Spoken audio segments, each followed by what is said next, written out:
Mixie jar எடுத்திருக்கேன். இதில் இந்த தேங்காய் போட்டுக்கலாம். 4 வரமிளகாய் போட்டிருக்கேன். உங்கள் காரத்துக்கு தகுந்த மாதிரி கூட்டியோ குறைச்சோ போட்டுக்கோங்க. ஒரு கருவேப்பிலை ஒரு இனுக்கு எடுத்திருக்கேன். இந்த கடுகும் பெருங்காயம் போட்டுட்டேன். ஜீரகம் இதெல்லாம் நல்லா குறக்குறப்பாக அரைச்சிட்டு வந்து காட்டுறேன்.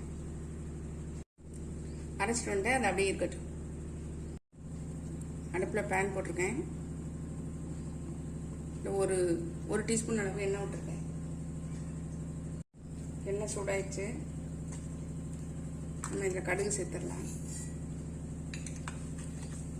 இந்த ஒரே ஒரு மிளகாவை கிள்ளி சேர்த்துக்கிறேன். கடலை பருப்பையும் நிலக்கடலை பருப்பையும் சேர்த்துடுறேன்.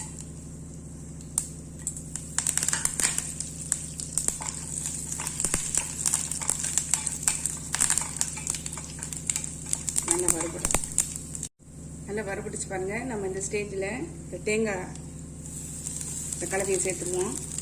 இதை கைவிடாமல் கலருங்க, இல்லைன்னா கொஞ்சம் அடி பிடிச்ச மாதிரி வந்துடும். நல்லா கலரி விட்டுருங்க.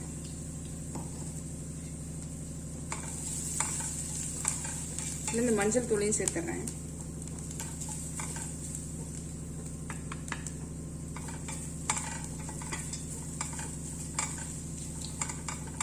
பச்சை வாசனை போகிற வரைக்கும் லைட்டாக வதக்கி விட்டுருங்க. தேவையான அளவு உப்பு சேர்த்துடலாம். சாதத்துக்கு சேர்த்தே நான் இதில் சேர்த்துட்றேன். நல்லா கிளறி விட்டுருங்க. சிம்பிளாக செய்யக்கூடியதுங்க, சூப்பராக இருக்கும். நம்ம இப்போ இதில் சாதத்தை சேர்த்துடலாம்.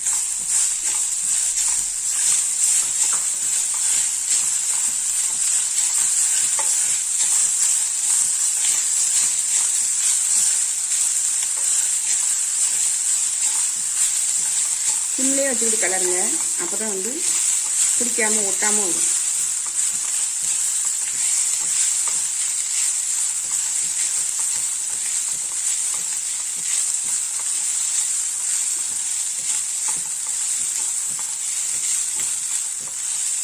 அவ்வளோதாங்க, இந்த சாதம் சூப்பராக ரெடி ஆகிடுச்சு.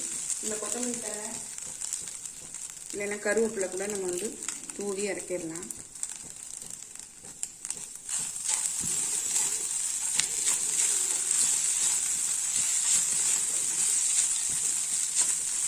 சட்டுன்னு செஞ்சிடலாங்க. தொட்டுக்கிறதுக்கு அப்பளமோ வடமோ சாப்பிட்டோம்னா செம்மையாக இருக்கும். ஒரு ஆம்லேட் போட்டு சாப்பிட்டோம்னா செம்ம டேஸ்ட்.